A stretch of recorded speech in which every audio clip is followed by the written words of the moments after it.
Assalamualaikum warahmatullahi wabarakatuh. Selamat sore teman-teman semua. Hari ini saya akan mereview tentang Halloween yang saya pangkas pembuahan ya kedua kali, padahal dia baru panen. Kalau nggak salah ada kali ya seminggu yang lalu ya. Saya baru seminggu atau 2 minggu yang lalu saya buat video review panen Halloween yang dulu itu cuma di sini ya. Satu gitu. Nah, kenapa saya buahkan lagi? Padahal teorinya sih sebenarnya kan nggak boleh ya, yang namanya berbuah terus berlanjut gitu terus-terusan. Karena di satu sisi akan menyedot nutrisi. Hanya saya pikir gini, dari 7 tersier ini yang ada si Halloween ini, kemarin ternyata cuma 1 gitu yang berhasil, dan itu pun juga dompolannya kecil gitu kan. Jadi saya berharap masih ada nutrisi cadangan energi yang tersimpan di batang tersier maupun sekunder-sekundernya ini kayak gitu. Jadi akhirnya saya coba untuk ketika panen ya, saya coba pruning. Dan alhamdulillah teman-teman sekarang begini tuh. Setiap tersier alhamdulillah bawa bunga, dan bunganya ini besar. Sebenarnya bunganya tuh sama kayak bunga yang si Halloween pertama kali ya, walaupun yang Halloween kemarin itu bunga besarnya paling ada 2. Nah, kalau yang ini bunganya besar-besar loh teman-teman. Tuh. Nah, ini juga nih. Tuh. Ini juga. Sebentar. Tuh. Udah ya. Nah, lagi ini sih nggak terlalu besar, tapi ini kalau dia jadi ini lumayan. Lagi mana lagi ya? Tadi ada di sini kalau nggak salah saya pangkas karena nggak terlalu besar. Ini lumayan. Jadi alhamdulillahnya dengan kayak gini berarti mungkin cadangan energi di sini masih ada ya. Nah, kayak gitu teman-teman. Di saya ini saya coba, akhirnya kan karena kemarin coba-coba tuh ya kayak gini deh jadinya. Kadung dia udah keluar bunga, tapi saya motongnya terlalu panjang. Jadi sebenarnya nggak ideal ya. Padahal Halloween ini di 2 aja waktu kemarin itu dia keluar. Nah, ini kepanjangan. Saya coba di berapa ini? 1, 2, 3, 4, 5, 6, 7, 8, 9, 10. Berarti kurang lebih 10 sama tuh. Sayang banget ya. Karena ini berarti saya harus membuat space lagi buat juluran kurang lebih 12 daun ke atas kayak gitu. Ya, tapi nggak apa-apa deh. Nah, teman-teman, saya berharap di pembuahan kedua ini dia tidak seperti kasus yang pembuahan pertama dulu ya, dimana si bunganya itu sempat mekar sempurna dan besoknya kering sempurna. Nah, saya sih berharap nggak seperti itu ya. Penyebabnya apa saya nggak tahu. Banyak yang bilang mungkin walang sangit dan segala macam. Tapi saya nggak paham. Padahal semuanya itu setiap tersier dia tuh bawa bunga. Sama lah, mirip-mirip kayak gini. Hanya ini dompolannya lebih, kalau menurut saya ya, yang sekarang ini dompolannya lebih bagus, lebih besar-besar. Nah, kalau jadi itu pasti bagus banget. Karena yang dulu panen aja dompolannya kecil, tapi hasilnya lumayan lah untuk makan-makan sendiri gitu ya. Nah, kayak gitu teman-teman.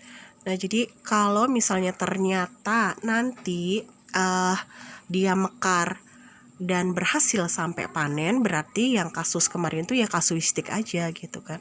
Kasus-kasus yang memang pengalaman perdana ya di kebun Bukit Jasmine ini, dimana bunga mekar dan tiba-tiba besok kering kerontang banget. Nah, tapi kalau misalnya di buah yang kedua ini dia mekar sempurna dan akhirnya kering sempurna juga seperti yang kemarin, aduh saya nggak tahu deh ini masalahnya apa gitu. Karena di kebun Bukit Jasmine ini banyak banget penyakitnya. Sekarang tuh banyak banget daun-daun yang yang menggulung gitu. Mana ya contohnya?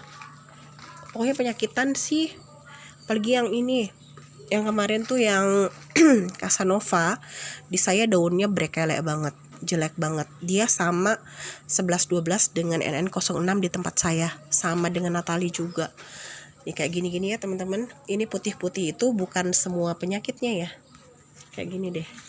Tapi saya mencoba untuk menyeling ya, selang-seling pemberian fungisida kontak dengan yang sistemik, karena selama ini saya pakainya pakai Amistar Top terus gitu kan. Tapi ada yang menyarankan kalau bisa punya 2 fungisida dan juga punya 2 pestisida kontak dan juga sistemik. Nah ini kalau yang Diaten itu dia jadi menyisihkan residu kayak gitu. Nih kayak gini-gini ya, ada putih-putih gini ya.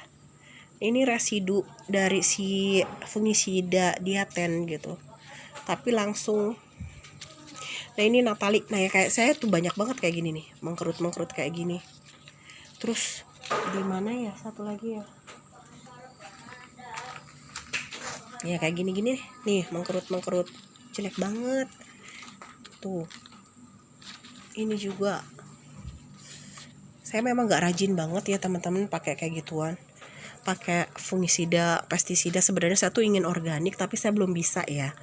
Tapi di satu sisi saya juga akhirnya nggak yang kimia juga gitu kan, jadi setengah-setengah. Jadi ya kayak gitu deh, kalau perawatan setengah-setengah hasilnya juga malah jadi berkelek. Dan teman-teman, di saya nggak cuma itu ya penyakitnya ya, selain yang menggulung terus yang merah-merah begini, di saya itu juga ada 2 tadi saya potong beneran habis. Itu NNSTK saya dengan Cleopatra, karena bener-bener dia tuh menunjukkan gejala yang apa ya, kayak masuk musim gugur gitu. Jadi bener-bener kuning semua perlahan. Saya nggak pernah ya, dari berapa yang panen nggak ada yang tiba-tiba udah gitu kuning tuh, enggak, langsung saya pruning aja gitu, daunnya masih seger-seger hijau gitu. Nah tapi yang ini saya tunjukin ya, ini di saya nggak tahu penyebabnya apa gitu, karena ini kasus perdana di nih. Jadi yang ini lihat sudah saya gunting tuh, ini tuh lihat deh tuh, daun-daunnya tuh berguguran begini, satu persatu berguguran itu daunnya tuh. Saya sih, kata saya ini kenapa gitu ya. Ini juga nih, ini yang NNSTK, akhirnya saya gunting. Di saya banyak banget penyakit kayak gini ya, karena ya kayak gitu perlahan tuh kayak gitu kelihatan tuh ya, daun-daunnya gugur, bener-bener kayak musim gugur gitu. Makanya saya agak takut juga sih sebenarnya ya, karena ada teman-teman juga yang mengatakan katanya sih embun tepung itu juga mematikan gitu kan, bisa membuat pohon mati. Tapi karena memang saya belum pernah mengalami gitu, tapi di satu sisi juga saya juga sedang mengalami si embun tepung ini gitu kan, serangan embun tepung, akhirnya rada was-was juga gitu, maksudnya rada agak deg-degan juga kalau ternyata memang salah satu penyebabnya itu gitu. Tapi di kedua batang itu sih saya perhatikan memang banyak banget kutu perisai. Nah mungkin itu juga kali ya yang penyebabnya. Ada juga yang bilang cek akar gitu kan, tapi saya rada agak serem karena khawatir kalau nematoda gimana gitu kan, khawatir juga jadi nyerang ke yang lain juga. Ya gitu-gitu dia teman-teman. Pokoknya pengangguran ini nggak mulus-mulus aja gitu ya. Ini juga tentang perjuangan juga gitu, gimana kalau menangani si pohon sakit atau biar temannya tidak tertular dan segala macam juga, itu ada seninya. Ya, bagi teman-teman yang baru memulai tetap semangat, karena nggak akan kita bisa pintar ya tanpa ada kasus ya. Jadi tetap aja, jalan aja lah. Kalau waktunya mati ya sudah, berarti jodoh kita sampai di situ aja. Tetap kita bisa ngurus yang lain gitu kan. Minimal kita sudah punya pengalaman ya. Semesta punya rencana, walau tidak menyenangkan, tapi minimal bisa membuat kita dewasa ya. Maksudnya menyikapi masalah dan segala macam. Oke gitu. Ya paling itu teman-teman ya, reportase dari Bukit Jasmine tentang si Halloween dan teman-temannya. Oke, selamat sore, salam pengangguran. Wassalamualaikum warahmatullahi wabarakatuh.